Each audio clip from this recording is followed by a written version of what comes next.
समन्ता चक्रवालेषु अत्रा गच्छन्तु देवता सद्धम्मं मुनिराजस्य सुनन्तु सग्मुखदं धम्मश्रवण कालो अयं भदन्ता धम्मश्रवण कालो अयं भदन्ता धम्मश्रवण कालो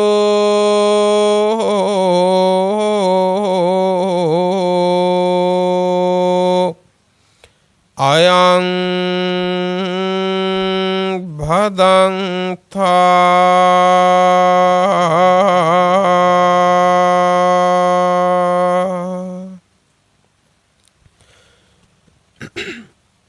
नमो तस् भगवतो अरहतो सम्मा सम्बुद्धस्स नमो तस् भगवतो अरहतो सम्मा सम्बुद्धस्स नमो तस् भगवतो अरहतो सम्मा सम्बुद्धस्स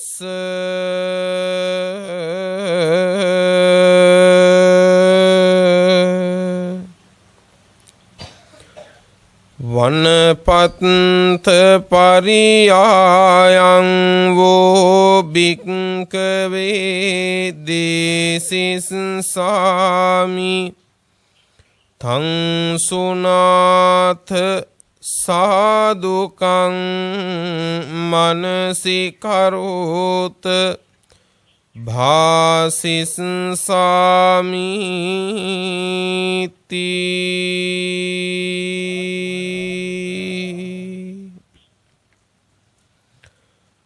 श्रद्धावंत පින්නතුනි සියලු දෙනාම දැන් සූදානම් වෙන්නේ තුන් ලෝකාග්‍ර තථාගත සම්මා සම්බුදුරජාණන් වහන්සේ විසින් ලෝසත වෙත කරුණා මෛත්‍රියෙන් දේශනා කළ ධර්මස්කන්ධයෙන් ස්වල්ප මාත්‍ර ධර්ම කාරණා කීපයක් නමුත් දේශනා කරවාගෙන ධර්ම ගෞරවයෙන් තමන් ධර්ම ශ්‍රවණය කිරීමටත් ධර්ම දානයක් ලෙසින් මේ දේශනාව බෞද්ධයා රූපවාහිනිය ඔස්සේ ලොව පුරාම විසුරුවා හැරීමටත් අද මේ උතුම් ධර්ම දේශනාව බෞද්ධයා රූපවාහිනියේ සජීව බාහිර පටිගත කිරීමක් ලෙසින් සිද්ධ වන්නට යෙදෙන්නේ විශ්‍රාමික ආචාර්යනී විමලා අධිකාරී මහත්මිය නිමල් නෙත්ති කුමාර මහත්මාණන් සහ ඒ පින්වන්ත දෙපළගේ දියණිය පුතණුවන් ඇතුළු ඥාති මිත්‍රාදීන්ගේ සහභාගීත්වයෙන් දායකත්වයෙන් ඒ පින්වන්ත පිරිසගේ නිවස තුලයි තමන්ගේ නිවස අද ධර්මශාලාවක් කරගෙන මුළු ලෝකේ පුරාම බණ අහන්න කැමැත්තෙන් ඉන්න හැම දෙනාම එකතු කරගෙන පවත්වන ධර්ම දේශනාවක්. සුවිශාල පිරිසක් ධර්ම ශ්‍රවණය කරන වෙලාව ධර්මයට ගෞරව පිණිස බොහෝම ශ්‍රද්ධාවෙන් මේ සියලු වටපිටාව සකසාගෙන මේ උතුම් ධර්ම දේශනාව දැන් පවත්වා ගන්න සූදානම් වෙන වෙලාව කවුරුත් එකඟ වූ සිතකින් දැන් ධර්ම ශ්‍රවණය කරමු.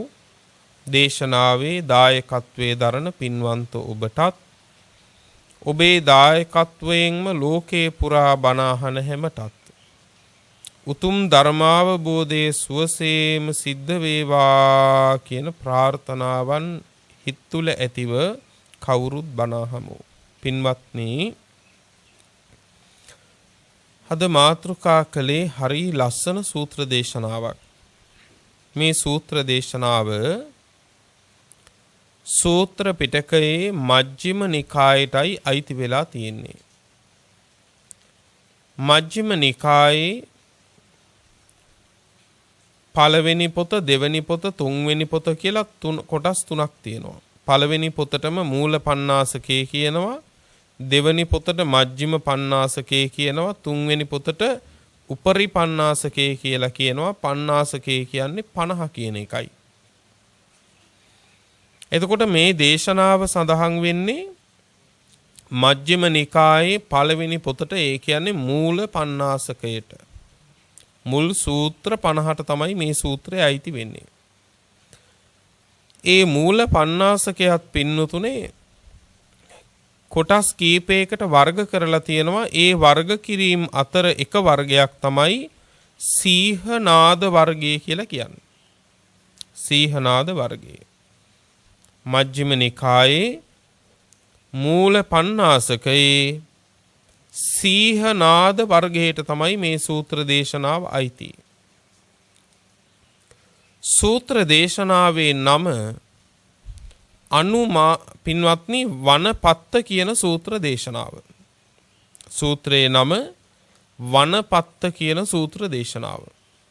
අයිති වෙන්නේ මොන වර්ගයටද? සීහනාද වර්ගයට. සීහනාද කියලා කියන්නේ මොකද්ද පින්වත්නි?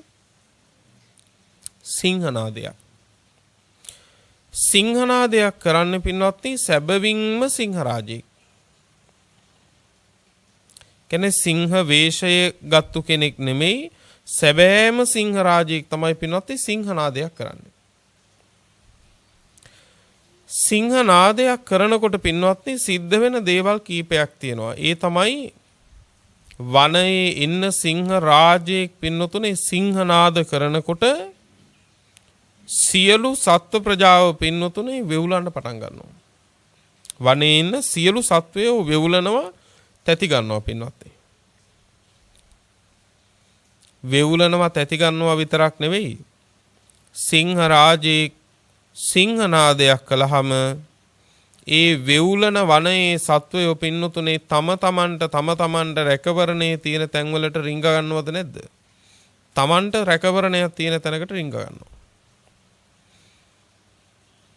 ගස්වල ඉන්න සත්වයෝ නම් පින්නතුනේ ඒ සිංහනාදයත් එක්ක බයෙන් තැති අරගෙන වහවහාම කරන්නේ ගහකට නැග ගන්නවා.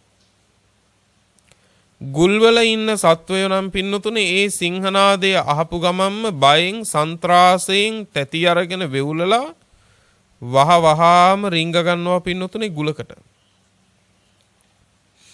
ඊළඟට දියේ ඉන්න සත්වයෙක් නම් පින්නතුනේ ඒ සිංහනාදය අහපුවම බියෙන් සන්ත්‍රාසයෙන් පින්වත්නි වෙලිලා තැති අරගෙන වහවහාම පින්නතුනේ ගොඩබිමින් දියට බැහැ ගන්නවා. මෙන්න මේ වගේ ඒ සියලු වනයේ ඉන්න සත්වයෝ සිංහනාදයත් එක්ක පින්නතුනේ තැති අරගෙන තමන් ඉන්න තැනට නම් වෙලා තව මොහොතක්වත් ඉන්නේ නැහැ. ඉන්න තැන ඉන්නේ නැහැ. ඉන්න තැන් වලින් තමන්ට රැකවරණේ තියෙන්නේ කොතනකද? අන්න ඒ රැකවරණේ තියෙන තැනට පමා නොවි යනවද නැද්ද? පමා නොවි යනවා. එහෙනම් මතක තියාගන්න මේ සූත්‍ර දේශනාව වනපත්ත සූත්‍රය. මේ සූත්‍රයත් අයිති පින්නතුනේ සීහනාද වර්ගයටයි. එහෙනම් මේ දේශනාවත් මොකද්ද? සිංහනාදයක්. මේ දේශනාවත් සිංහනාදයක්.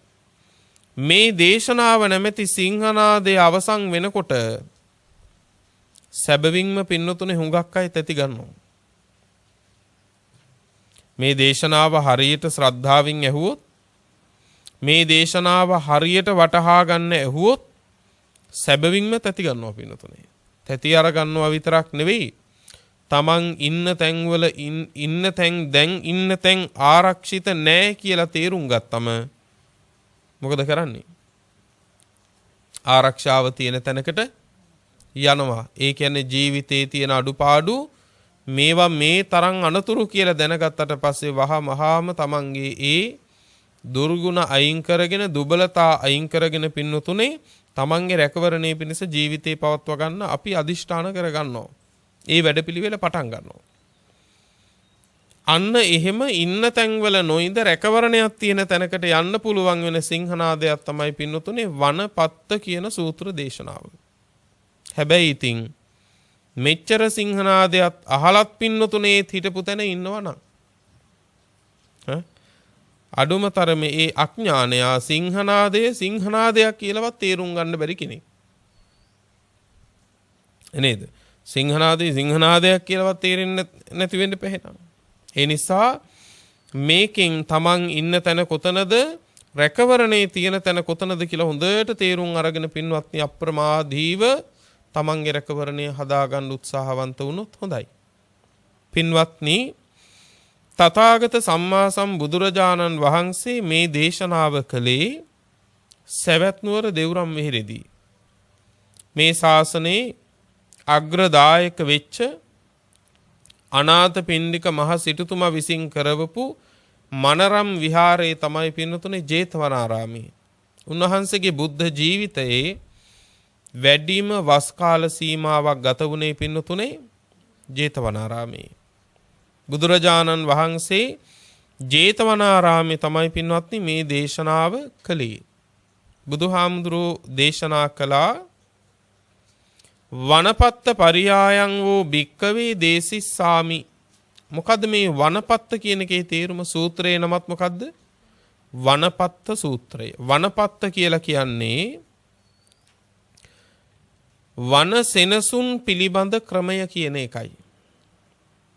වනපත්ත කියන එකේ තේරුම වන සෙනසුන් පිළිබඳ ක්‍රමය. ඒ කියන්නේ වන සෙනසුන් පිළිබඳව කටයුතු කළ යුතු ක්‍රමයක් තියෙනවා. ඒ කියන්නේ මේකනම් ඔබේ ගෙදර. ඔබට මේක ගැලපුවොත් ඔබේ ගෙදර පින්වත්නි.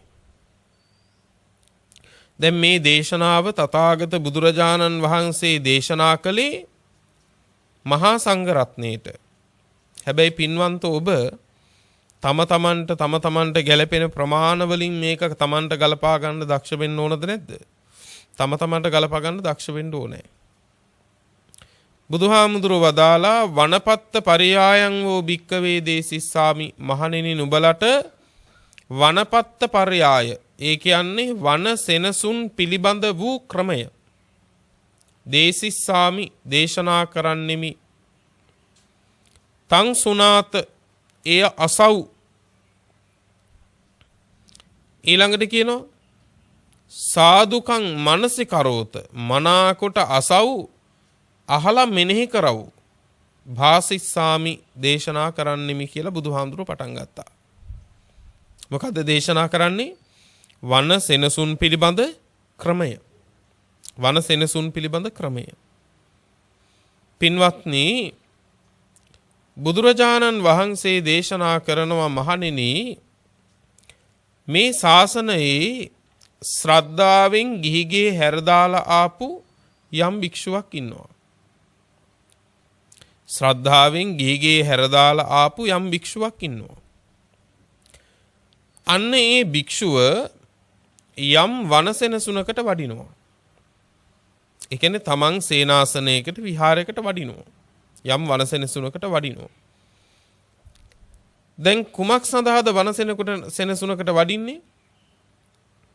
නිවන අරමුණු කරගෙන ප්‍රධාන වීර වැඩිම සඳහා.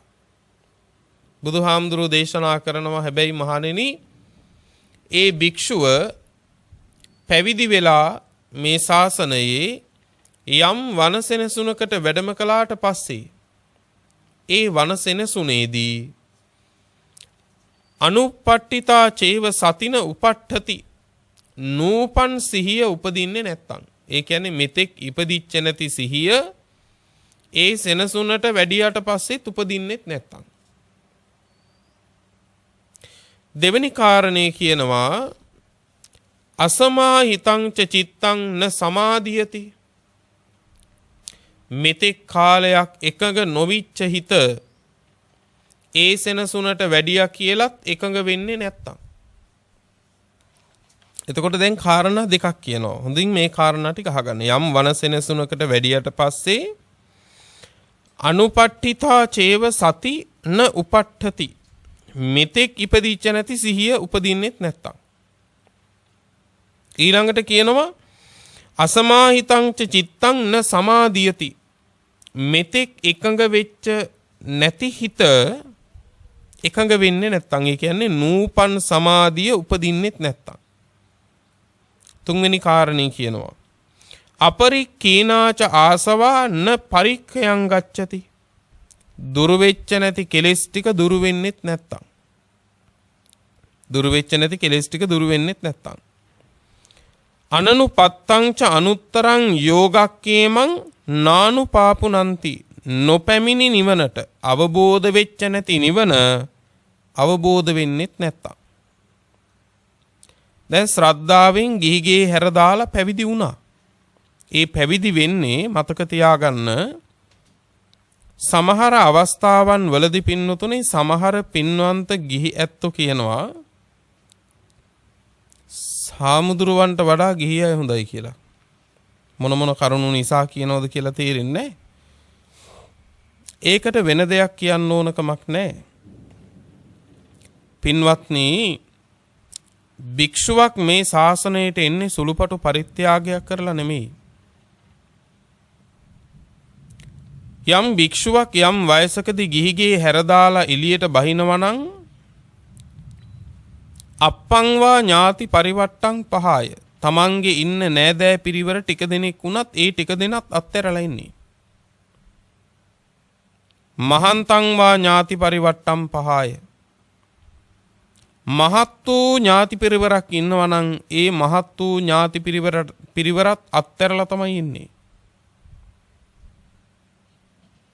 අප්පංවා භෝගක්ඛන්දම් පහය. තමන්ගේ කියලා තියෙන භෝග ධන දාන්නේ ටිකයි නම් ඒ ටික උනත් අතෑරලා ඉන්නේ. මහන්තංවා භෝගක්ඛන්දම් පහය. තමන්ගේ කියලා මහා භෝගස්කන්ධයක් තියෙනවා නම් ඒ ටිකත් අතෑරලා තමයි පින්නතුන් උන්වහන්සේලා පැවිද්දට එන්නේ. එතකොට බලන්න යම් කිසි කුල පුත්‍රයෙක් පින්නතුන් වැදූ අම්මා හැදූ තාත්තා ඔය ඇත්තෝ ඇලිලා ගැලිලා බැඳිලා වෙලිලා අත්තරින් නැතුව දකින්න නැතුව ඉන්න බැරි ඥාතීන් ටික අත්හැරලා ඇවිල්ලා ඉන්න එකම ලේසිද? මේක ලේසි නෑ පින්වත්නි. මේක හොඳට තේරෙනවා පින්වත්නි. මාසෙකට එක මේක දවසයි පොය දවසට සිල් ගන්න අපේ පින්වන්ත ගිහි අය පන්සලට එන්නේ. ඒ එක දවස ගෙදරින් එළියට ඇවිල්ලා දවසක් පිරෙන්න පැය 24 ඉන්න බෑනේ. පැය 12කටත් අඩු ප්‍රමාණයක් ඉන්නේ නික්මීමෙන්. ගෙයින් එළියට බහැලා නික්මිලා ඒත් මුළුමනින්ම නික්මෙන්නේ නැහැ පින්නතුනේ. අඩුම තරමේ ජංගම දුරකතනේ හරි අරන් යනවා. බලන්න නැද්ද කියලා. ඒ කියන්නේ දරුව වෙනුවෙන් අර කාමභෝගී ගිහි ජීවිතේ ටික කරන්න බැරි වුණාට ඒ ටික වුණාද කියලා හොයලා බලන්න හරි ඕනේ. මාසෙකට 30 දවසක් තියෙද්දි ඒිනුත් එක දවසකත් බැරුව ඒිනුත් පුංචි වෙලාවක් නික්මිලා ඒ නික්මීමත් ජංගම දුරකථනයෙන් සුවදුක් හොයා බලන තැනකනම් ඔබ ඉන්නේ. එවන් ඔබ අම්මා තාත්තා අත්තරලාපු අපි ගැන මොනව කතා කරන්නද? තමන්ගේ කියලා ඉන්න පිරිස තමන්ගේ කියලා තියෙන දේවල් ඔක්කොම අත්තරලාපු අපි ගැන විවේචනය කරන්න පින්වත්නි. එක දවසක් එළියට බැහැලා වෙනදා නිදියන ඇඳ නැතුව නිින්ද යන්නේ නැති ගිහි පින්වන්ත පිරිස මොනව කතා කරන්නද? නේද? ගිහි පින්නතුන්ගේ ස්වභාවය එහෙමනේ. වෙනදා නිදියන ඇඳ නැත්තම් ඒත් නිින්ද යන්නේ නැහැ. එහෙම මේ කාම ලෝකේ ඉරිලා ඉඳිද්දි අම්මා තාත්තා පින්වත්නි දැක දැක අහහ සිහි වෙවි ඒත් පින්නතුනේ සිවුරෙන් මේ නික්මිලා ඉන්නවා කියන එක ලේසි නෑ. හැබැයි ඒ නික්මීම නික්මුනේ පින්නතුනේ සුළුපටු අරමුණකින් වෙන්න බෑ. ඇයි අම්මාත් ඇරලා ආවනම් තාත්තාත් ඇරලා ආවනම් තමන්ගේ කියලා වෙන ලෝකෙ මිනිස්සු ඇලෙන ගැලෙන බැඳෙන දේවල් ටික මෙතෙන්දි අත්හැරලා ආවනම් පින්නතුනේ ඒ අත්හැරලා ආවේ උන්වහන්සේ සංසාරේ මහා කුසලයකින් බුදුහාමුදුරුවන්ගේ ශාසනය ලබන්න ඕන ඵලයක් ලබා ගන්න. අන්න ඒ ඵලය ලබා ගන්න ශ්‍රද්ධාවන්තු ඇත්තෝ යම් විවේකයක් උන්වහන්සේලාට සලසලා දෙනවා නම් ඒකත් හරි වටිනවා. සමහර විටකදී පින්නතුනේ පැවිද්දට ආපු ස්වාමින් වහන්සේලාට කරගන්න අමාරුම වැඩේ උන්වහන්සේලාගේ පැවිද්ද තමයි. ඒ නිසා ඒ ගැනත් අපි සාවධාන වෙන්න ඕන. උන්වහන්සේලා මේ සසරෙන් ගොඩ වුණොත් තමයි අපිව ගොඩ දාන්න පුළුවන්. කවදාකවත් මඩේ ඉරිච්ච ඇතෙකුට තවත් මඩේ ඉරිච්ච ඇතෙක් ගොඩ දාන්න බෑනේ. ඒ නිසා උන්වහන්සේලාට සුවසේ ඒ පැවිද්ද පුරා ගන්න පින්නතුනේ අවශ්‍ය අවකාශය සලසා දෙන්න ඔබ උත්සාහවන්ත වෙන්න. දැන් බුදුරජාණන් වහන්සේ දේශනා කරනවා යම් භික්ෂුවක් වනසෙනසුනකට වඩිනවා. දැන් වැඩම කරලා ඒ වනසෙනසුනේ වැඩ ඉන්නවා. හැබැයි ඒ වනසෙනසුනේදී සිහිය උපදින්නේ නැහැ. ඒ ආරාමේදී සිහිය පවත්වා ගන්න බෑ. ඊළඟට ඒ වනසුනේදී සමාධිය උපද්දව ගන්න බෑ පින්වත්නි. සමාධිය උපද්දව ගන්න බෑ. ඊළඟට පින්වත්නි ඒ වනසෙනසුනේදී දුරු නොවෙච්ච කෙලෙස් ටික දුරු කරගන්නත් බෑ. ඒ වනසෙනසුනේදී අවබෝධ නොවිච්ච නිවන අවබෝධ වෙන්නෙත් නැහැ. ඒ විතරක් නෙවෙයි. ඒ වනසෙනසුනේදී ඒ ස්වාමීන් වහන්සේට උවමනා දාණය ලැබෙන්නෙත් හරීම දුෂ්කරව. අවශ්‍ය සිවුරු පිරිකර ලැබෙන්නෙත් හරිම දුෂ්කරව. බෙහෙත් ගිලම්පස ටික ලැබෙන්නෙත් හරි දුෂ්කරව. අමාරුයි. බොහොම දුකසේ තමයි ඒ ටික ලැබෙන්නේ. අන්න එහෙම වනසෙනසුනක් නම් තථාගත බුදුහාමුදුරෝ දේශනා කරනවා ඒ භික්ෂුවට මෙන්න මෙහෙම මෙනෙහි කරන්න කියලා. කොහොමද? මම මේ වනසෙනසුනට ආවා. හැබැයි මේ වනසෙනසුනට වැඩියට පස්සේ මට නූපන් සිහිය උපදින්නෙත් නැහැ. නූපන් සමාධිය උපදින්නෙත් නැහැ.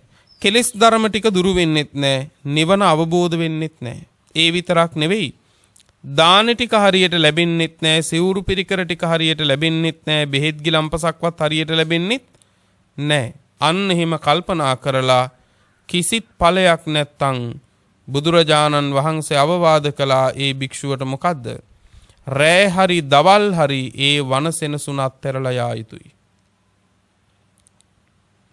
රෑ හරි දවල් හරි ඒ වනසෙනසුන අත්හැරලා යන්න කිව්වා. ඇයි රෑ හරි දවල් හරි කිව්වේ? මේ ටික කල්පනා කළේ මහ රෑකනම් එළි වෙනකන් ඉන්න එපා කිව්වා. මේ ටික සිහි කළේ රාත්‍රියකනම් එළි වෙනකන්වත් ඉන්න එපා කිව්වා. ඒ සේනාසනෙන් යන්න කිව්වා. එළි වෙන්න කලින් යන්න කිව්වා. ඒ කිසි ලාභයක් නැහැ ශාසනයේ. ඊළඟට කියනවා මහණෙනි යම් භික්ෂුවක් යම් වනසෙනසුනකට යනවා. යම් විහාරයකට යනවා. යම් ආරාමයකට යනවා. ඔන්න ගලප ගන්න. හැබැයි ඒ වනසෙනසුනේදී අර සිහිය උපදින්නෙත් නැහැ. සමාධිය උපදින්නෙත් නැහැ. කෙලෙස් දුරු වෙන්නෙත් නැහැ. නිවන අවබෝධ වෙන්නෙත් නැහැ. හැබැයි ඒ ආරාමෙදී හොඳට දානමාන නම් පහසුවෙන් ලැබෙනවා. හොඳට සිවුරු පිරිකර ඔක්කොම ලැබෙනවා. ගිලම්පස බෙහෙත් ආදියත් ඔක්කොම අඩුවක් නැතුව සුවසේ ලැබෙනවා. දානේ කිසි අඩුවක් නැහැ. හැබැයි සමාධිය නැහැ. දානමාන සිවුරු පිරිකර ඒ ලාභ සත්කාර කිසි අඩුවක් නැහැ. හැබැයි සිහිය පවත්ව ගන්න බෑ මේ පන්සලේදී, මේ සෙනසුනේදී. ඉතින්දී හැබැයි කෙලෙස් දුරු වෙන්නේ නැහැ. නිවන අවබෝධ වෙන්නේ නැහැ. අන්න මේ භික්ෂුව විසින් මෙනෙහි කරන්න කිව්වා මොකද්ද? මේ සේනාසනයේට මේ වනසෙනසුනට මම ආවා. මෙතනදී මට සිහිය උපදින්නේ නැහැ. සමාධිය උපදින්නෙත් නැහැ. කෙලෙස් දුරු වෙන්නෙත් නැහැ. නිවන අවබෝධ වෙන්නෙත් නැහැ. හැබැයි දානමාන සිවුරු පිරිකර ලාභ සත්කාර කිසි අඩුවක්, ප්‍රත්‍යපහසුකම් කිසි අඩුවක් නැහැ. ඒ භික්ෂුව විසින් මෙනෙහි කරන්න කිව්වා මොකද්ද? මම මේ ශාසනයේ කණ්ඩ මහණ වුණා නෙවෙයිනි. ඔන්න මෙනෙහි කරන්න කිව්වේ ඒක. මම මේ ශාසනයේ දානි බලාගෙන මහණ වුණා නෙමෙයිනි. එහෙම මහණ වුණා නම් ඔන්න පින්නතුනේ සමාධිය නැතත්, සතිය නැතත්, නිවන නැතත් පින්වත්නි අර දාන ටික හින්දා මේ පන්සලට වෙලා ඉන්න පුළුවන්. හැබැයි මේ ශාසනයේ පැවිදි වුණේ දානේ බලාගෙන නෙවෙයිනේ. සිවුරු පිරිකර බලාගෙනත් නෙමෙයිනේ. ඔන්න පින්වත්නි ඔය ඇත්තන්ට ගැලපෙන තරම් මොකද්ද? සමහර ඇත්තෝ අහනවා පන්සලට වෙලායි හාමුදුරුවන්ට වැඩ ඉන්න බැරි මේ ඔක්කොම සිවුරු පිරිකර දානමාන ටිකත් මිනිසු සලසනවා නම් මිනිස්සු මොනවා සැලසුවත් ඒ පන්සලේ නිවන දැක ගන්න බැයි නා. බුදුහාමුදුරුව වදාලා වළඳන්න මහණ වුණා නෙමෙයිනේ. සිවුරු පිරිකර බලාගෙන මහණ වුණා නෙමෙයිනේ. ලාභ සත්කාර ලබන්න මහණ වුණා නෙමෙයිනේ. අන්න ඒ කාරණේ සලකලා ඒ සෙනසුනෙන් නික්මෙන්න කිව්වා රෑ හරි දවල් හරි. බලන්නකො වෙනත් කොච්චර බරපතල කාරණාවක්ද මේ කරන්නේ. සිංහනාදයක් නෙමෙයිද? පින්වත්නි සිංහනාදයක්. ඊළඟට වදාලා මහණෙනි යම් භික්ෂුවක් යනවා යම් සෙනසුනකට, ඒ සෙනසුනට ගියාට පස්සේ ඒ සේනාසනයේදී නූපන් සිහිය උපදිනවා. නූපන් සමාධියත් උපදිනවා. කෙලෙස් දුරු වෙනවා. පිළිවෙලින් නිවන අවබෝධ වෙනවා. හැබැයි දානමාන ලැබෙන්නේ දුෂ්කරව. සිවුරු පිරිකර ලැබෙන්නේ දුෂ්කරව. බෙහෙත් ගිලම්පස වෙනත් ප්‍රත්‍යපහසුකම් සුලභ නැහැ. ටිකක් අමාරුවෙන් තමයි ලැබෙන්නේ. අන්න ඒ භික්ෂුව විසින් මෙනෙහි කරන්න කියනවා මොකද්ද? මම වළඳන්න මහණ වුණා නෙමෙයිනේ. මම සිවුරු පිරිකර බලාගෙන මහණ වුණා නෙමෙයිනේ.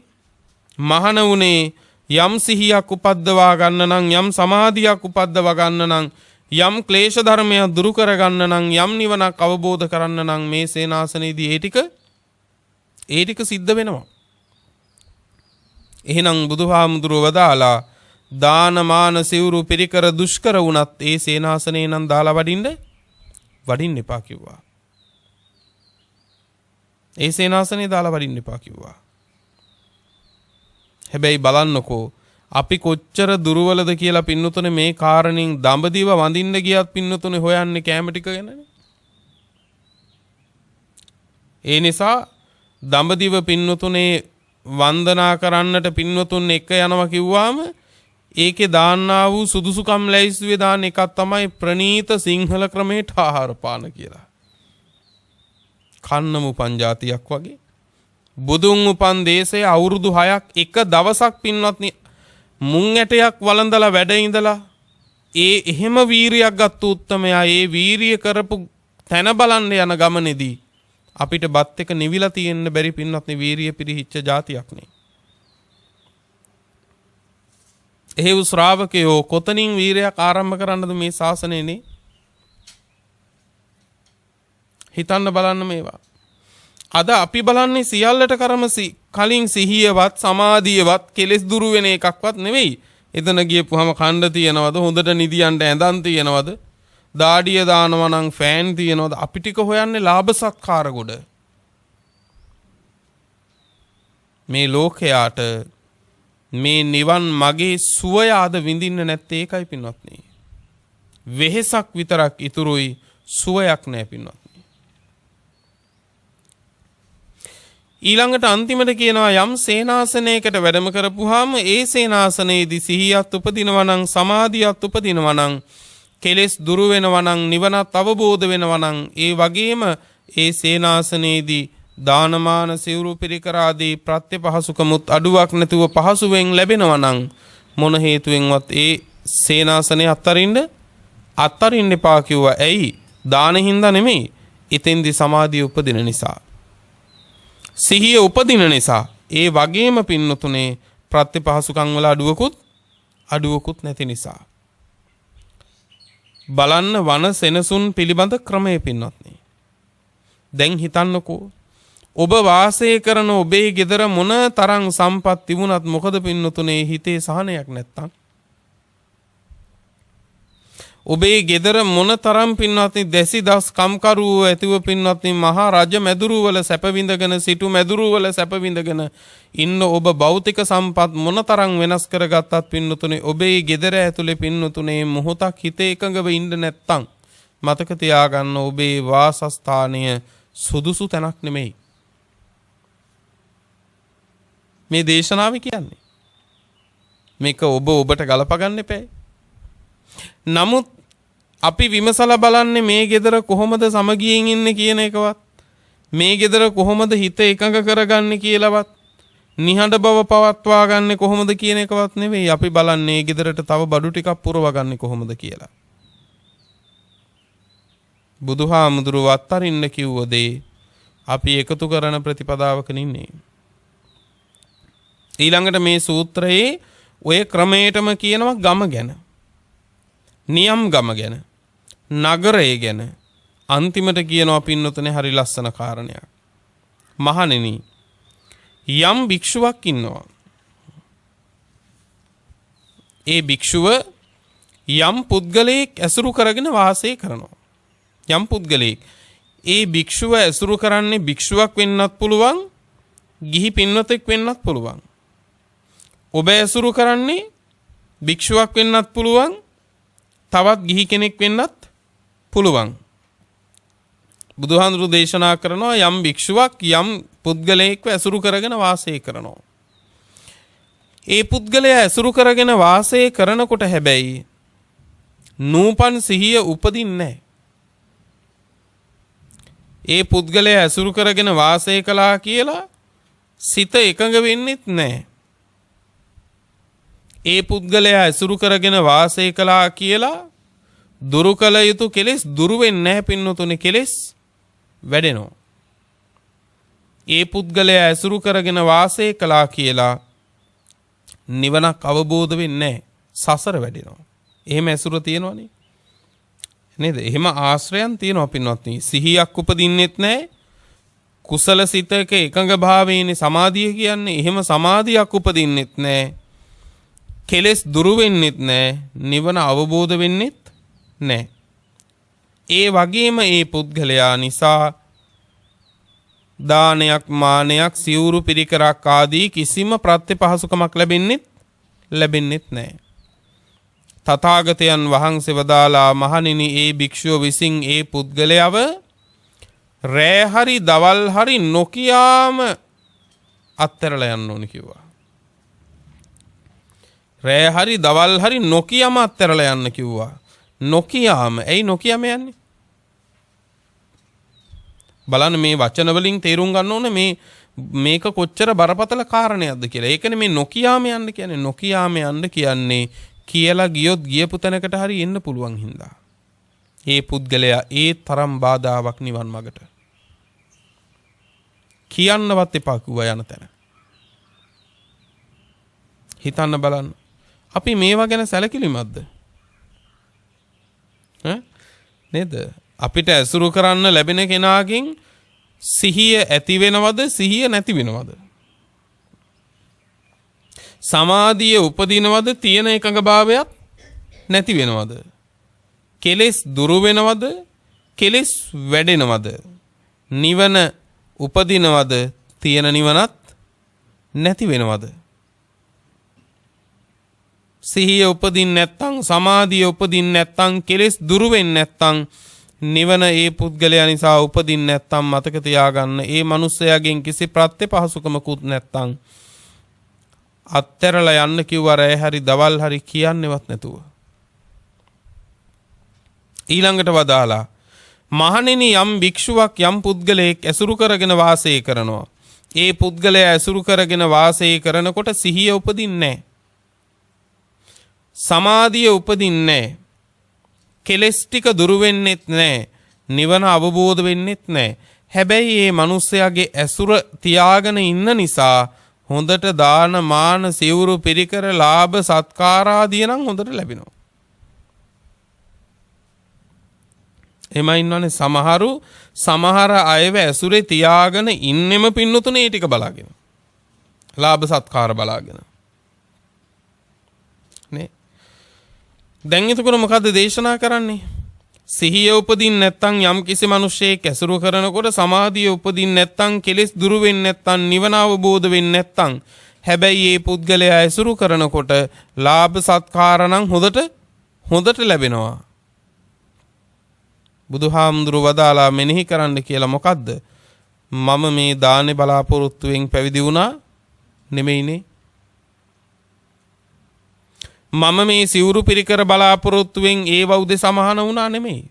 ඒ නිසා මේ කාරණේ සලකලා මොන ලාභ සත්කාර මොනතරම් සිවුරු පිරිකර මොනතරම් දම්පැන් දුන්නත් ඒ මිනිස්සයා සමාධියට බාධාවක් නම් ඒ මිනිස්සයා සිහිය පවත්වා ගන්න එකට බාධාවක් නම් ඒ මිනිස්සයා කෙලෙස් දුරු කරන එකට බාධාවක් නම් නිවන් අවබෝධ කරන මාවතට ඒ මිනිස්සයා බාධාවක් නම් බුදුහාමුදුරු වදාලා මහණෙනි ඒ මිනිස්සයාට නොදන්වාම රැය හරි දවල් හරි පිට වෙලා යන්න කිව්වා. හැබැයි මේ පුද්ගලයා නිසා නොලැබිච්ච දෙයක් නැහැ. ලාභ සත්කාර හොඳට ලැබුණා. දානමාන හොඳට ලැබුණා. සමහර විටකදී කෝටි ප්‍රකෝටි ගණන් සම්පත් දුන්නා වෙන්නත් පුළුවන්.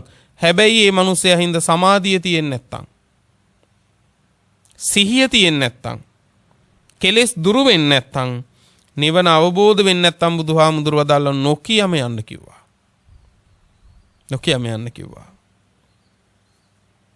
මේ කෙලෙසුන්ගෙන් ආතුර වෙච්ච ලෝකයා නතර වෙන්නේ උතනද නැද්ද පින්වත්නි? බුදුහාමුදුරුව නොකියම යන්න කිව්ව තැන නෙවෙයිද නතර වෙන්නේ? නොකියා යන්න කිව්ව තැන කෙලෙසුන්ගෙන් ආතුර වෙච්ච ලෝකයාද නතර වෙලා පින්වත්නි සැනසෙල්ල හොයනවා. කොහොම ලැබෙන්නද සැනසෙල්ලක්? සමාධිය නැති වුණාට, සිහිය නැති වුණාට, කෙලෙස් දුරු නොවුණාට, නිවන අවබෝධ නොවුණාට ලාභ සත්කාරවල ඇලිලා ගැලිලා ඉන්නවා නම් බැඳිලා ඉන්නවා නම් එවන් පුද්ගලයාම තමන්ගේ ආශ්‍රේ තියාගෙන ඒ පුද්ගලයාගේම දුකේදි දුක් වෙවි සතුටේදි සතුටු වෙවි ඒ පුද්ගලයාමත් එම යැපෙන්න ජීවත් වෙනවා නම් මොන සැපයක් ඔහුගෙන් අය ලබන්නද? බලන්නකො පින්වත්නි. පින්වත්නි හොඳට මේවා තේරුම් ගන්න. බුදුරජාණන් වහන්සේ පින්වත්නි එක තැනකදී පෙර බෝසත් අවදියේ ඔයත් අහලා තිනවා පින්වත්නි ජෝතිපාල කියලා මානවකයෙක් වෙලා ඉපදුනා. මේක තියෙන්නේ මජ්ක්‍ධිම නිකායේ ගටිකාර සූත්‍රයේ. ඉදා ඒ කාලේ පින්වත්නි කාශ්‍යප සම්මා සම්බුදුරජාණන් වහන්සේට පින්වත්නි එදා වාසය කරපු කිකී කියන රජුරු ආරාධනා කළා ඉදිරි වස්තුම් මාසෙම මෙහි වැඩ ඉන්න මේ අද කලා වගේම සත්කාරයක් මේ 3 මාසෙම කරනවා කියලා. එදා කාශ්‍යප බුදුහාමුදුරුවෝ ආරාධනාව බාරගත්තද? බාරගත්තේ නැහැ පින්වත්නි. නෑ මහරජා ඒ ආරාධනාව අවශ්‍ය නෑ මට වෙනත් ආරාධනාවක් තියෙනවා කිව්වා. දෙවනි වාරෙත් කිකී රජුරුව අහනවා කාශ්‍යප බුදුහාමුදුරුවන්ගෙන් බුදුහාමුදුරුවනේ මේ වගේම සත්කාරයක් කරනවා. වැඩ ඉන්න කිව්වා 3 මාසේ. නෑ මහරජා මට වෙනත් ආරාධනාවක් තියෙනවා කිව්වා. 3 වෙනි වාරෙත් කිව්වා බුදුහාමුදුරුවනේ මම මේ රටේ මහරජුරුව ඔබ වහන්සේ මේ 3 මාසෙම වෙහෙ වැඩ ඉන්න අද කලා වගේම අග්‍ර සත්කාරයක් මේ 3 මාසේ ඔබ වහන්සේටත් භික්ෂු සංඝයාටත් මං කරනවා කිව්වා. බුදුහාමුදුරුවෝ 3 වෙනි වාරෙත් නෑ මහරජ මට වෙනත් ආරාධනාවක් වස්වසන්න තියෙනවා කිව්වා. ගත්ත ගමන් රජුරුව ඇහුවේ මොකද්ද? බුදුහාමුදුරුවනේ මටත් වඩා සත්කාර කරන කවුරු හරි ඔබ වහන්සේට ඉන්නවද කියලා ඇහුවා. බලන්නකො රජුරුවන්ගේ ලාමක හැඟීම. රජුරෝ හිතන්නේ නැති බුදුවරු කියන්නේ ලාභ සත්කාර වලට අහුවෙන පිරිසක් කියලා. රජ්ජුරුවෝ එතනට ඇති ලාභ සත්කාර කරන අය කෙරෙහි බුදුහාමුදුරුවෝ නතර වෙනවා කියලා. ඒක බුදුහාමුදුරන්ගේ ප්‍රතිපදාව නෙවෙයි පින්වත්නි. බුද්ධ පරපුරේ ප්‍රතිපදාවක් නෙවෙයි. බුදුරජාණන් වහන්සේ ප්‍රදාන බුද්ධ පරපුරේ ප්‍රතිපදාව ලාභ සත්කාරය ළඟ නතර වෙන එක නෙවෙයි, ශ්‍රද්ධාවන්තයා ළඟ නතර වෙන එක. සීලවන්තයා ළඟ, ගුණවන්තයා ළඟ නතර වෙන එක මිසක ලාභ සත්කාර ළඟ නතර වෙන එක බුදුහාමුදුරන්ගේ ක්‍රමය නෙමෙයි. බුදුහාමුදුරන්ගෙන් ඇහුවා කිකී රජ්ජුරුවෝ බුදුහාමුදුරනේ මටත් වඩා සත්කාර කරන කෙනෙක් ඉන්නවද කියලා ඇහුවා. 3 වාරයක් රජෙක් මෙච්චර සත්කාර කරනවා කියද්දිත් වෙන ආරාධනාවක් තියෙනවා කියලා කියන්නේ. බුදුහාමුදුරුවෝ මොකද්ද වදාළේ? ඔව් මට ඉන්නවයි කිව්වා. දැන් රජ්ජුරුවන්ට පුදුමයි, රටේ රජ්ජුරුවන්ට වඩා සත්කාර කරන කෙනා කවුද? ඒ කවුද කියලා ඇහුවා. වේහෙලිංග කියන ජනපදයේ ඉන්නවයි කිව්වා ගටිකාර කියලා කුඹල්කාරයෙක්. කුඹල්කාරයෙක්. ඒ කියන්නේ වලම් මැටි බඳුන් හදලා විකුණන මිනිස්සෙක්. අන්නේ මිනිස්සෙයි කිව්වා. එතකොට හිතන්නකෝ රජෙක්ගේ ලාභ සත්කාරයේ ප්‍රතික්ෂේප කළේ කාගේ ශ්‍රද්ධාවට මුල් තැන දීලාද? කුඹල්කරුවෙක්ගේ ශ්‍රද්ධාවට මුල් තැන දීලා. ඔන්න ප්‍රතිපදාව පින්වත්නි. ලෝකයි ප්‍රතිපදාව. මොන තරම් ඒ ශ්‍රද්ධාවන්තයාට පින්වත්නි අනුග්‍රහ කළාද කිව්වොත් බුදුරජාණන් වහන්සේ දා දේශනා කරනවා ඒ කාශ්‍යප බුදුහාමුදුරුවෝ ගටිකාර කුඹල්කරුවගේ ගෙදරට වැඩම කරලා පින්වතුනේ කුස්සියට වැඩම කරලා බත් දානේ ටික බෙදාගෙන වැළඳුවයි කියනවා. කුඹල්කරුවා නැති වෙලාවේ කුඹල්කරුවගේ ගෙට වැඩම කරලා පින්වත්නි උයලා තියෙන දේ වෙන් කරලා තියෙන දේ බෙදාගෙන වැළඳුවයි කියනවා. අම්මා තාත්තා අන්දයි. ගෙදරට ආපුවම ආහාර ටික අනුභව කරලා අහනවා මෑණියනේ පියාණනි නුඹලද කෑවේ? නෑ පුතේ නුඹේ කල්යාණ මිත්‍ර කාශ්‍යප බුදුරජාණන් වහන්සේ වැඩියා.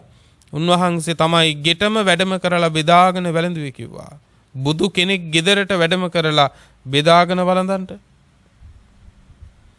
එදා ගටිකාර පින්වත්නි දොහොත් මුදුන් දීලා සාදුකාර දුන්නලු. සාදු සාදු මම මොනතරම් වාසනාවන්තයෙක්ද. මගේ බුදුහාමුදුරුවන්ට කියන්නේ මාව ඒ තරම් විශ්වාසද. බෙදාගෙන කනවනම් බෙදාගෙන කන්නේ ඒ තරම් විශ්වාස වුණාමනේ. එතකොට බුදුහාමුදුරුවෝ බෙදාගෙන වැළඳුවා කියලා කියන්නේ ගටිකාර සතුටුනලු මගේ බුදුහාමුදුරුවන්ට මාව ඒ තරම් දැන් විශ්වාසවන්තද කියලා. ඒ ඉපදිච්ච ප්‍රීතිය ඒ අම්මා තාත්තට පින්වත්නි සතියක් තිබුණා කියනවා. ගටිකාරට පින්වත්නි සති ගණනක් ඒ සතුට පැවතුණා කියනවා. ගෙදරට වහල සෙවිලි කරලා තිබිච්ච පිදුරු ටික අරන් ගිහිල්ලා කාශ්‍යප බුදුහාමුදුරුවන්ගේ ගඳ කිලි සෙවිලි කරා. කොච්චර විශ්වාසයක්ද? ඒ නිසා ලාභ සත්කාර කීර්ති ප්‍රශංසා කියන ඒවට සම්බුද්ධ ශාසනයේ පින්නතුනේ ලොකු තැනක් නැහැ. බුදුහාමුදුරුවෝ බොහොම අනතුරක් හැටියටයි මේ ටික පෙන්වුවේ. කොතනක හරි කමක් නැහැ පින්නතුනේ සිහියක් උපද්දව ගන්න පුළුවන් නම් සමාධියක් උපද්දව ගන්න පුළුවන් නම් යමෙක් ඇසුරු කරගෙන සිහිය උපද්දව ගන්න පුළුවන් නම් සමාධිය උපද්දව ගන්න පුළුවන් නම් කෙලෙස් ටික දුරු කරගන්න පුළුවන් නම් නිවන අවබෝධ කරගන්න පුළුවන් නම් බඩට බත් ටික නැතුව හරි පින්නතුනේ ඒ පුද්ගලයාගේ ඇසුරේ ඉන්න එක වටිනවා. බඩට කෑවේ නැතත් ඒ පුද්ගලයා ඇසුරේ ඉන්න එක වටිනවා. ඇයි? කනවා කියන එක අපි සංසාරේ නොඑක් භවවල නොඑක් තැන්වල වැටිලා පින්නතුනේ නොඑක් දේ කෑවද නැද්ද? කෑවා. කාලා ඉවරයක් තියනවද තාමත්? තාමත් ඉවර නැහැ. සංසාරෙත් පින්නතුනේ ඔය කුසට කාපු ටිකේ රහට අහු වෙලා කොච්චර අපි പ്രേත ලෝක පුරවන්නේ නැද්ද?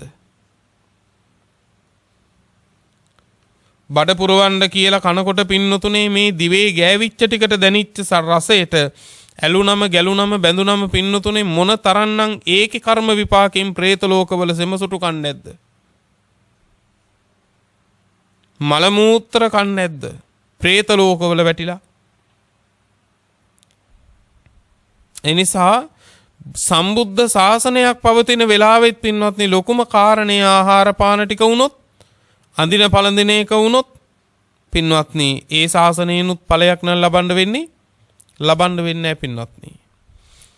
යටත් පිරිසෙන් ආහාර පානයට තියා පින්වතුනේ ජීවිතයට තියෙන ආසාව පවා අත්තරගෙනයි පින්වත්නි මේ ශාසනයේ වීරිය කරන්න ඕනේ. ජීවිත ආසාව පවා අත්තරගෙන. ඒ නිසා යම් පුද්ගලයෙක් ඇසුරු කරනකොට ඒ ඇසුරු කරන පුද්ගලයාගෙන් දානමාන මොන පරත්‍ය පහසුකම් ලැබුණත් නොලැබුණත් පින්වතුනේ හැබැයි ඒ පුද්ගලයා ඇසුරු කිරීමෙන් අපේ සිතේ සිහිය පවත්වන්න පුළුවන් නම් සමාධිය ඇති කරගන්න පුළුවන් නම් කෙලෙස් ධර්ම ටික දුරු වෙනවා නම් අවබෝධ නොවිච්ච නිවන අවබෝධ වෙන්නේ පුද්ගලයාගේ ආශ්‍රය උපකාරයි නම් පින්නතුනේ ඒ ආශ්‍රය නම් නැති කරගන්න එපා කිව්වා. දැන් අපි පුද්ගලයෙක් ඇසුරු කරනකොට හිතන්න බලන්න මේ ලෝකේ වැඩියෙන්ම ප්‍රමුඛතාවය දෙන්නේ දහම් කරුණු කියාගෙන අවවාද කරගෙන අනුශාසනා කරගෙන නිරන්තරව ඔබ හමුවට එන පුද්ගලයාටද එහෙමත් නැත්නම් පින්නතුනේ උයා පිහාගත්තු දෙයක් හරි දීලා ලාභ සත්කාරයක් අරගෙන ඔබ ළඟට එනවා නම් ඔබ ඔහු ළඟද නතර වෙන්නේ? මේ ලෝකේ නතර වෙන්නේ අවවාද අනුශාසනා කරගෙන ඉන පුද්ගලයා ළඟද නැත්නම් මොනවා හරි දෙයක් මිටමොලවගෙන ඉන පුද්ගලයා ළඟද? මොනවා හරි දෙයක් අරගෙන ඉන මිටමොලවගෙන ඉන පුද්ගලයා ළඟ තමයි නතර වෙන්නේ. අන්න එයා තමයි හොඳ කෙනා. එයා තමයි සත්පුරුෂයා කියලා. හැබැයි අපි බලන්නේ එයා මගේ සංසාරේ දිග්ගැසුවද මගේ සංසාර ගමන කෙටි කළාද කියලා. බලන්නකෝ. ලාභ සත්කාර නෙවෙයි පින්වත්නි මේ ඇත්තන්ට මතකයි දේවදත්ත හාමුදුරුවෝ කෙරෙහි අජාසත්ත මහරජුරුවෝ අතිශයින්ම පැහැදිච්ච කාලයක් තිබ්බා. ඒ පැහැදිච්ච කාලේ අජාසත්ත රජුරුවන්ට ආනන්තරීය කර්මය කරගන්න දේවදත්ත හාමුදුරුවෝ අනුග්‍රහ කළා. දේවදත්ත හාමුදුරුවන්ට පින්වත්නි ආනන්තරීය කර්ම කරගන්න අජාසත්ත රජුරුවෝ අනුග්‍රහ කළා. පේනව නේද? එතකොට ඒ කාලේ අජාසත්ත රජුරුවෝ පින්වත්නි බුදුහාමුදුරුවෝගේ සැලකුවේ කාටද? දේවදත්ත හාමුදුරුවන්ට. දේවදත්ත හාමුදුරුවන්ට උදේට දවල්ට පින්නතුනේ කරත්ත පිටින් දානේ අරන් ආවේ. කරත්ත පිටින්. ඊළඟට සවසට ගිලම්පස චතුමදුරු අරන් ආවා පින්නතුනේ ගැල් පිටින්.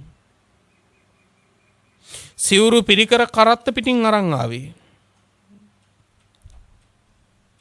බලන්නකො කොච්චර ලාභ සත්කාර දේවදත්ත හාමුදුරුවන්ට කළාද? තථාගත බුදුරජාණන් වහන්සේ දිනක් වදාලා මහණෙනි දේවදත්තයන්ට බොහෝ ලාභ සත්කාර ඉපදිලයි කිව්වා. යම් වෙලාවක දේවදත්තට අජාසත්ත කරත්ත පිටින් දානේ රැගෙන එනවද ඒ සෑම දානයක්ම දේවදත්තගේ විපතටමයි කිව්වා. ඔන්න බලන්නකෝ. ඒ සෑම දානයක්ම කුමක් සඳහාද හේතු වෙන්නේ? දේවදත්තගේ විපත්තිය සඳහාමයි කිව්වා. ඔය රැගෙන එන සියලු සත්කාර සියලු ලාභ දේවදත්තට සම්පත්තියක් නෙවෙයි. දේවදත්තට විපත්තියක්. හරියට මොන වගේද? නොහික්මිච්ච ගවයෙකුට පින්නතුනේ අන් දෙකක් ආවොත් කොච්චර අනතුරක්ද? අන්න ඒ වගේ කිව්වා. අන්න ඒ වගේ. එතකොට පින්වත්නි අර ලාභ සත්කාර වැඩි වෙන්න කීර්ති ප්‍රශංසා වැඩි වෙන්න එයා අකුසලයමයි ඒකින් කරගන්නේ. අත්ත වදාය භික්කවේ දේවදත්තස්ස ලාභ සත්කාරසි ලෝකෝදපාදී. තමන්ගේ ආත්ම විනාශයටමයි කිව්ව දේවදත්තට ওই ලාභ සත්කාර ටික ඔය තරම් ලැබුණේ. අන්න ඒ නිසා ලාභ සත්කාර කීර්ති ප්‍රශංසා හරි දරුණුයි. ඒ දරුණු වූ ලාමක වූ අරහත් ඵලයට අන්ත්‍රා කරන්නා වූ ලාභ සත්කාර කීර්ති ප්‍රශංසා හමුවේ ඇලෙන ගැලෙන බැඳෙන ලෝකයේ ඔබ පරිස්සම් වෙන්න. රැකවරණයක් ඇති තැනකට පින්නතුනේ සිංහනාදයක් අහපු සත්වයෙක් යනවා වගේ ලාභයේ තියෙන තැන නතර වෙන්න එපා. නතර වෙන්න සිහිය තියෙන තැන. නතර වෙන්න ලාභය සලස්සන මිනිස්සයා ළඟ නෙමෙයි. ඔබේ සමාධියට උදව් කරන පුද්ගලයා ළඟ. ඔබ නතර වෙන්න පින්වත්නි ලාභ සත්කාර කීර්ති ප්‍රශංසා තියෙන තැන නෙමෙයි. ඔබ නතර වෙන්න පින්වත්නි ඔබේ කෙලෙස් ටික දුරු කරගන්න වචන මාත්‍රෙන් හරි අනුග්‍රහ කරන පුද්ගලයෙක් ළඟ. ඇයි ඒ කෙලෙස් ධර්ම දුරු කර ගැනීමට ඔබට අවවාදයක් කරනවා කියන්නෙම ඒ අවවාදෙ පිහිටාගෙන පින්නතුනේ මේ කෙලෙස් ධර්ම ටික දුරු කර ගැනීමට වීරිය කරනවා කියලා කියන්නෙම ඔබට මහා ලොකු ලාභයක්මයි පින්වත්නි. මොහොතක වීරය පින්වත්නි කල්ප ගණන් සතර අපාය දොරවල් වහනවනේ. ඒ නිසා ඒක ලොකු ලාභයක්. ඊළඟට නතර වෙන්න ලාභ සත්කාර කීර්ති ප්‍රශංසාදිය තියෙන තැන නෙමෙයි. ඔබ නතර වෙන්න පින්වත්නි හැම වෙලාවකදීම මේ නිවන පිණිස ඔබව යටත් පිරිසෙන් වචන මාත්‍රයකින් දිරිමත් කරන කෙනෙක් හරි ඉන්නවා නම් අන්න ඒ පුද්ගලයෙක් ළඟ. පින්වත්නි ලෝකයේ නිවනක් ප්‍රාර්ථනා කරන එක සාදුකාරයකට පමණක් සීමා කරගත්තු එහෙත් මේ කාම ලෝකයේ ඇලිලා ගැලිලා බැඳිලා ඉන්න මිනිස්සු පින්වත්නි ලාභය හමුවේ ඇලිලා ඉඳීවි මහ විශාල අනතුරක් ඉදිරියේ තියාගෙන. ඒ අය පින්වත්නි සතර පැත්තක පින්නතුනේ මහ ගිනි අඟුරු වලවල් තියාගෙන පින්වත්නි ඒ ගිනි අඟුරු වලින් දැවීම පිච්චීම කියන එක ගැන දැනුවත්ව පින්වත්නි හරියට මේ ගිනි අඟුරු වලවල් හතරක් මැද කරණම් ගහනවා වගේ පින්වත්නි මේ කාම ලෝකේ ක්‍රීඩා කරන්නේ කාමයෙන්. ඒතු හැමෝම විශාල අන්තරාවක ඉන්නේ. මේ කරුණු තේරුම් ගන්න සම්මා සම්බුදුරජාණන් වහන්සේලා පින්වත්නි ලෝකයට පහළ වෙලා ලෝකයා කෙරෙහි අනුකම්පාවෙන්මයි පින්වත්නි නික්මිය යුත්තෙන් නික්මිය යුතුයි කියලා දේශනා කරන්නෙත් සමාදන් විය යුත්තේහි සමාදන් විය යුතුයි කියලා දේශනා කරන්නෙත් මේ සීහනාද වර්ගයට අයිති වනපත්ත කියන සූත්‍ර දේශනාව අපි කාටත් පාඩමක් කියලා දෙනවා පින්නතුනේ. ඉන්න තැන්වල දැන් ඇලිලා ගැලිලා හිටියා ඇති. දැන් රැකවරණේ තියෙන තැන හොයාගෙන යන්න ඕනේ. අපි කවුරුත් අගක් නොපෙනෙන මුලක් නොපෙනෙන දීර්ඝ සංසාරයක පින්නතුනේ සැපයට වඩා වින්දේ දුක්. සැනසෙල්ලට වඩා වින්දේ පින්වත්නි මහා දුක්ඛ දෝමනස්යන් මහා විපත්තීන්. ඒක දැන් තේරුම් ගන්න පුළුවන් ධර්මය අපිට මුණ ගැහිලා තියෙන නිසා. දැන් මෙතනදී තමන්ගේ රැකවරණය හදාගෙන රැකවරණය හොයාගෙන පින්වත්නි නික්මීමයි බුදුරජාණන් වහන්සේ දේශනා කළේ. හැම වෙලාවකදීම ඔබ ඒ සඳහා තෝරා ගන්න ඔබ ඒ සඳහා ඇසුරු කරන්න ඔබේ ගුණ ටික පුරා ගන්නට පුළුවන් කෙනෙක්. එහෙම නැත්තම් හුදකලාව ඉන්න කිව්වා.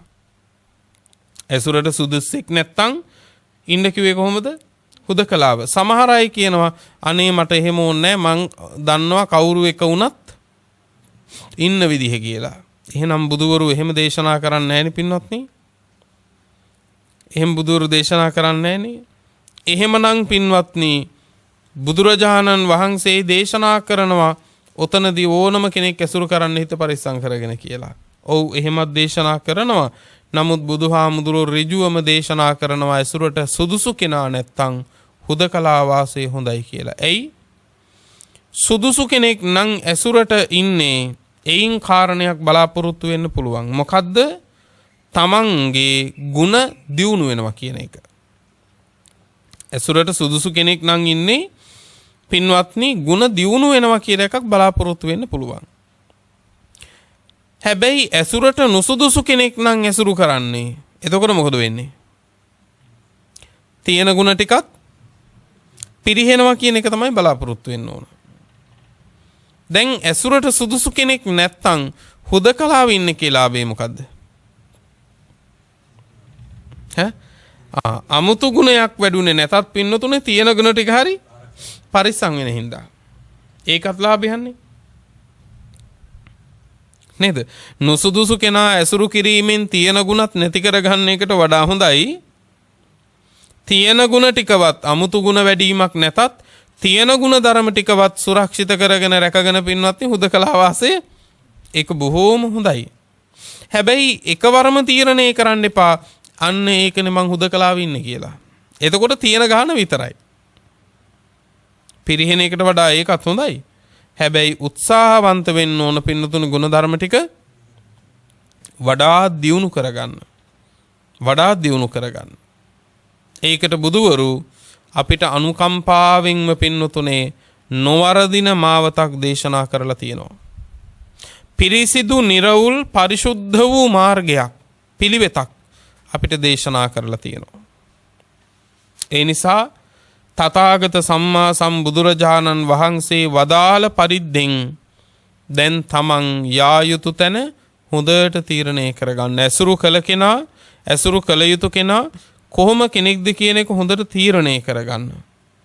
එහෙනම් මොනතරම් ලාභ සත්කාර කළත් ඒ පුද්ගලයා හේතුවෙන් ගුණ ජීවිතේ සම්පූර්ණ වෙන්නේ නැත්නම් ඔහු ආශ්‍රයයට සුදුසු කෙනෙක් නෙවෙයි පින්වත්නි.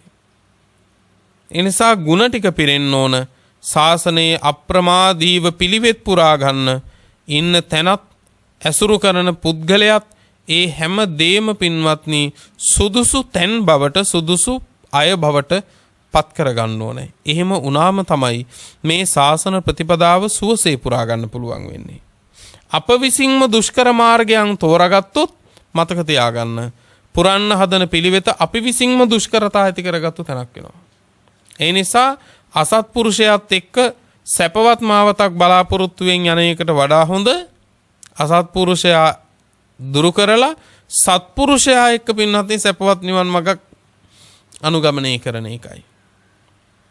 ඒ සඳහා මේ දේශනාව පින්වන්ත ඔබට උපකාරයක් වේවා ආලෝකයක් වේවා හැමට උතුම් නිවන් අවබෝධය වේවා කියන ප්‍රාර්ථනාවෙන් මේ දේශනාව නිමාවට පත් කරනවා. අද මේ දේශනාවේ පින්වන්ත දායකත්වයේ ධර්මින් කටයුතු කරන්නට යෙදුනේ විශ්‍රාමික ආචාර්යනී පින්වත් විමලා අධිකාරී මෑණියන්, නිමල් නිත්ති කුමාර මහත්මාණන් සහ ඒ පින්වන්ත දෙපළගේ දියණිය පුතණුවන් ඇතුළු ඥාති හිත මිත්‍රාදී පිරිස විසින් අරමුණු අතරට එක් වෙන්නේ දායකත්වයේ දරන පින්වන්ත දෙපළ ප්‍රධාන සියලු දෙනාටම උතුම් ධර්මාවබෝධයේ පිණසම මේ ධර්ම දාණය ධර්ම දේශනාව හේතු වේවා කියන ප්‍රාර්ථනාව තබනවා. එහිදීම විලිඹුල ප්‍රදේශයේ පදිංචිව සිට මීට වසර 20කට පෙර පරලොව සැපත් ආදරණීය මෑණියන් වන ඒකේ ඇලිස් නෝනා මෑණියන්ටත් වසර 30කට පෙර මියගිය ඒ කයිතන් සිඤ්ඤෝ පියාණන්ටත් තෙල්දෙණියේ විසූ වසර 6කට පෙර මියගිය ජයසෝම නෙත්ති කුමාර පියාණන්ටත් පින්පෙත් අනුමෝදන් කරලීමට බලාපොරොත්තු වෙනවා. නිමල් නෙත්ති කුමාර මහත්මාණන්ටත් ඒ වගේම සමීර පුතණුවන්ටත් වෛද්‍ය නේරංජා දියණියටත් තුෂානි ලේලියටත් නලින් බෑනනුවන් යන පින්වත් සියලු දෙනාටම ආශිර්වාද ප්‍රාර්ථනා කිරීමට බලාපොරොත්තු වෙනවා. ඒ වගේම ඉසලි නෙත්ති කුමාර, කුමලි නෙත්ති කුමාර යන දියණිවරුන්ටත් ගුණවන්ත පින්වන්ත දරුවන් වීමට ආශිර්වාද ප්‍රාර්ථනා කරනවා. ඒ වගේම ගුණරත්න මල්ලි, සෝමලතා නංගි, සුමිත්‍රා නෑනන්ඩිය සහ පින්කමට සහයෝගයේ දුන් පැමිණි නොපැමිණි සියලු දෙනාට නිදුක් නිරෝගී සුව ප්‍රාර්ථනා කරනවා. දේශකයාණන් වහන්සේටත් ආශිර්වාද කරනවා. වගේම බෞද්ධ කාර්ය මණ්ඩලයේ සියලු දෙනාටත් ආශිර්වාද ප්‍රාර්ථනා කරනවා.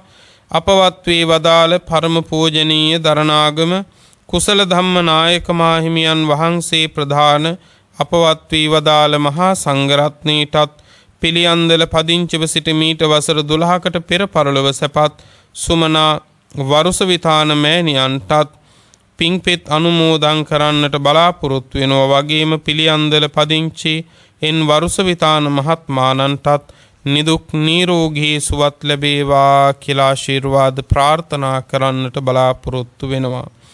පින්වත්නි, රැස් කරගත් උදාරතර කුසල් නමින් මියගිය සියලුම ඥාතීන්ට අපි අනුමෝදන් කරමු. ඒ සියල්ලෝ මේ පින් අනුමෝදන්ව සැපවත් වෙත්වා, ජාත්‍යාදී දුකින් මිදෙත්වා, උතුම් නිවනින් සැනසෙත්වා කියලා සාදු කියලා පින් අනුමෝදන් කරමු. දේශනාවේ දායකත්වයේ දරූ පින්වන්ත ඔබටත් ධර්ම ශ්‍රවණය කළ සියලු දෙනාටත් නිදුක් නිරෝගී භව, චිරජීවනයේ සැප ජීවනයේ උදා වේවා. බුද්ධාදී උතුමන් නිවුණු සැනසුණු අමා මහ නිවන මේ කුසල බලයෙන් අපටත් ලැබේවා කියලා සාදු කියලා ප්‍රාර්ථනාවන් ඇති කර ගනිමු. ලොව සසුන සුරකින්න සියලු සම්මා දිට්ඨික දිව්‍ය රාජ මණ්ඩලයටත් මේ පින් ලැබේවා.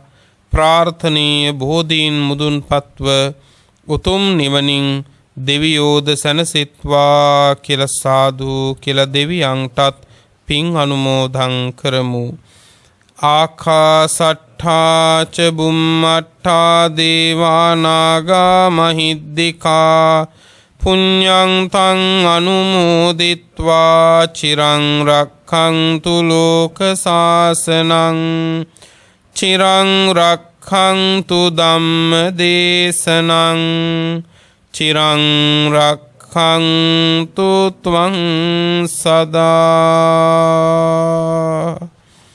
පුරා අවුරුදු 25ක් ලෝතුරා සම්මා සම්බුදුරජාණන් වහන්සේ ළඟ ඉඳලා උන්වහන්සේට සියාතින් උපස්ථාන කළ අග්‍ර උපස්ථායක වූ මහා පින් ඇති ආනන්ද මහරහතන් වහන්සේ පින්වතුනේ මෙහෙම ප්‍රාර්ථනාවක් කළා. දස බල සේලප්පභවා නිබ්බාන මහා සමුද්ද පරියන්තා අට්ඨංග මග්ග සලිලා ජින වචන නදී චිරං වහතු. දස බල බුදුරජාණන් වහන්සේ නම් මහ පර්වතය මුදුනින් හටගත් අමා මහ නිවන නම් මහසයුර කෙලවර කොට ඇති ආර්ය අෂ්ටාංගික මාර්ගය නම් සිසිල් දිය පිරුණු ඒ උතුම් තථාගත බුද්ධ වචනය නම් වූ ගංගාව අපමණ සත්වයින්ගේ අනන්ත සංසාර දුක්ගිනි නිවාලමින් තව බොහෝ කල් ගලා බසීවා.